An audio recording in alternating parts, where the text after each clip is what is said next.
साथियों नमस्कार, मैं आपका अपना एग्रो गुरु आपके अपने बीच में। जैसे कि आप लोगों ने काफ़ी डिमांड किया था मुझसे कि तरबूज की और खरबूजे की उन्नत खेती के विषय में मैं जानकारी दूं, कैसे इसमें हमें क्या क्या चीज़ें करनी होगी, कौन से रोग कौन से कीट आते हैं। तो उसके विषय में आपको मैं पूरी जानकारी देने के लिए तरबूज और खरबूजे को हमें कैसे लगाना है, किस तरीके से करना है। सबसे पहले हम लोग एक चीज़ ध्यान रखेंगे कि जो दोमट भूमि होती है वो सर्वोत्तम होती है और जिसका pH 6 से 7 होता है वो बहुत ही अच्छी होती है।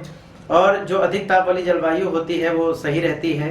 गर्म जलवायु अधिक होने पर वृद्धि अच्छी होती है। ज़्यादा ठंड जहाँ पर होता है या पाला गिरता है वहाँ पर इसकी खेती उपयुक्त नहीं होती है। बुआई के समय इस बात को ध्यान रखना है कि 15 से और 25 फरवरी के बीच में अगर बुआई कर दी जाए तो बहुत ही अच्छा समय होता है। बुआई के समय हमें सॉइल इंसेक्ट गार्ड का प्रयोग जरूर करना है, क्योंकि बीज जब आप लगाएंगे तो आधे से ज़्यादा कीड़े खा जाएंगे या उनमें कीड़ों की वजह से सड़न भी लग सकती है। बीज को बहुत गहराई में नहीं बोना है, केवल छोटी सी, केवल 1 से 1.5 सेंटीमीटर की गहराई में ही या 2 सेंटीमीटर मैक्सिमम आपको बोना है, वरना बीज आपका सड़ जाएगा। इस चीज़ को बहुत अच्छे से और बारीकी से ध्यान रखेंगे। मिट्टी की पीएच को बढ़ाने के लिए या उसको उर्वर करने के लिए हमें PGR2 का प्रयोग करना होगा, जिसमें ह्यूमिक और टेकोफोराल वाली चीज़ें हैं जो मिट्टी को मॉइस्चराइज करती हैं और टेक्निकली सपोर्ट करती हैं। आगे हम लोग बात करते हैं, इसको आप स्नैपशॉट के थ्रू ले लीजिएगा। इसमें आपकी जानकारी लिखी है कि कितनी दूरी पे हमें खरबूजा होना चाहिए, किस जाति का होना चाहिए, किसी दूरी पे होना चाहिए, बीज की क्या गहराई होगी, किस किस रूप में हमें इनको रखना होगा, कतारें कैसी होनी चाहिए, इस टाइप की चीजें हमें ध्यान रखना। देखिए जैसे लिखा हुआ है 4 से 5 सेंटीमीटर से अधिक गहराई पे बीज नहीं जाना चाहिए। ये तरबूज के लिए है, याद रखिएगा।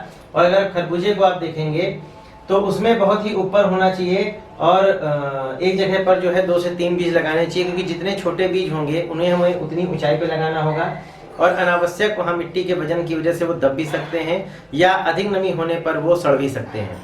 तो इस चीज़ को आप स्नैपशॉट के थ्रू ले लीजिएगा और अच्छे से समझ में आएगा। अब रोग की बात करते हैं। सबसे पहले जो मर्दुरोमिल आसिता है और जो ये चूर्णित फफूंदी, देख रहे हैं मर्दुरोमिल आसिता का ये होता है, चूर्णित फफूंदी का सिस्टम ये होता है ना। ये पत्तियों को अपने कवर कर लेती हैं। इनको रोकने के लिए हमारा फंगल गार्ड है, जो हर प्रकार के फफूंद, जो प्लांट फफूंद यानी पौधे के ऊपर आते हैं, उनको रोकने में सक्षम है और प्लांट अट्रैक्शन के साथ उसको प्रयोग करना है। 5 से 7 ml पर लीटर इसको प्रयोग 2 से 3 लीटर पर ml इसको यूज किया जाता है, यानी 2 से 3 लीटर पानी में इसको 1 ml की मात्रा यूज कर सकते हैं। वो डिपेंड किया जाता है कि पौधा कैसा है, घुइयां का पौधा है या किस रूप में है। फिर हम बात करते हैं कि इसमें जो रोग आते हैं, वायरस, मोजेक खीरा वाला और तरबूज नेक्रोसिस विषाणु। इसमें क्या होता है कि इनमें पत्तियों में स्पॉट वगैरह आ जाते हैं, देख रहे हैं जैसे करके। ये विषाणु जनित रोग हैं और ये आपका निक्रोसिस विषाणु है।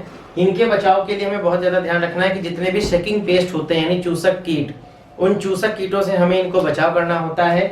और वायरस गार्ड यानी चूसक कीट में क्या है, थ्रिप्स है और व्हाइट फ्लाई है, वो अभी हम लोग आगे चर्चा करेंगे।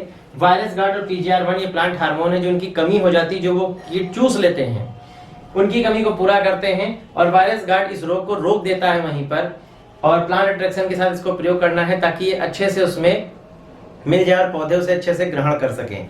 फिर हम आगे बढ़ते हैं कीट के विषय में। ये हमारी फल मक्खी है और कुमड़ा लाल कीट है। इनके जितने भी लार्वे हैं, हर लार्वे पे हमारा सुंडी गार्ड बहुत अच्छे से काम करेगा। इसमें आप नीम का ऑयल भी प्रयोग कर सकते हैं।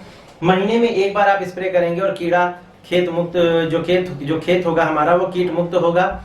इस चीज को ध्यान रखना है कि इसमें थोड़ा सा टेक्निकल काम किया जाता है। जब आप हमारे साथ काम करेंगे तो इसको कैसे डालना है, किस समय डालना है, कीट कब आता है, ये सारी जानकारी हम आपको देंगे। और हर स्प्रे में प्लांट अट्रैक्शन को हमें कंपलसरी रूप में मिलाना है। आगे हम बात करते हैं व्हाइट फ्लाई, जो सेकिंग पेस्ट है, जिसमें व्हाइट फ्लाई हमारा आता है, माइट आता है और थ्रिप्स आता है। व्हाइट फ्लाई के लिए व्हाइट फ्लाई गार्ड और थ्रिप्स और माइट के लिए ट्रिमिट, ये जितने भी सेकिंग पेस्ट होते हैं उन पे ये काम करता है और इन दोनों को ही प्लांट अट्रैक्शन के साथ हमें डालना है। और ये लगभग जो कीट हैं ये 40 से 60% तक पौधे को क्षति पहुंचाते हैं और उत्पादन को कम कर देते हैं। व्हाइट फ्लाई को आप जानते हैं, सफेद भुनगे के नाम से किसान भाई जानते हैं। और जो ये माइट है, पत्तियों के पीछे असंख्य संख्या में चिपकी होती है, मकड़ियां होती है, थोड़े थोड़े जाले होते हैं। और ये थ्रिप्स हैं जो आप देख रहे हैं और थ्रिप्स पत्तियों को ऊपर की तरफ राउंड करते हैं और माइट जो है पत्तियों के नीचे की तरफ राउंड करते हैं। अगली एक समस्या बहुत ज्यादा क्षेत्र में देखी जा रही, जो नेमाटोड की है, यानी पौधा बढ़ नहीं रहा है या पत्ते नीचे की ओर झटक रहे हैं या ऊपर से सूख कर नीचे लटक जा रहे हैं। अब उनकी जड़ ग्रंथियां निकालेंगे तो उनमें आपको ऐसी गांठें दिखेंगी। ये गांठें दिखा रही हैं कि वो सूत्रकृमि वहां पर आ गए हैं जो पौधे को पोषक तत्व लेने नहीं देते हैं। इसको आप अच्छे से देख सकते हैं। इसके लिए हमारा निमोटीगार्ड है जो 1 एकड़ में 2 लीटर प्रयोग किया जाता है और बहुत ही अच्छे से प्रभावी रूप से कार्य करता है और नेमाटोड की समस्या को समाप्त कर देता है। नेमाटोड का ज्यादा अटैक आना केंचुओं का खेत से खत्म होने का मेन कारण है।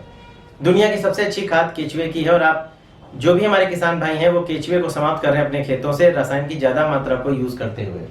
फिर हम बात करते हैं ऐसे स्पॉटों की जो पत्तियों पे हमें बनाते हैं बाहर से अंदर की ओर या अंदर से बाहर की ओर। ये बैक्टीरियल स्पॉट होते हैं, एक फफोला रोग के रूप में जाने जाते हैं। इनके लिए हमारा बैक्टीरियल गार्ड है और नेमाटोड्स के लिए हमारा नेमाटीगार्ड है। यानी जैसी समस्या आपके पास आती है उस समस्या से रिलेटेड हमारे प्रोडक्ट आपके बीच में हैं।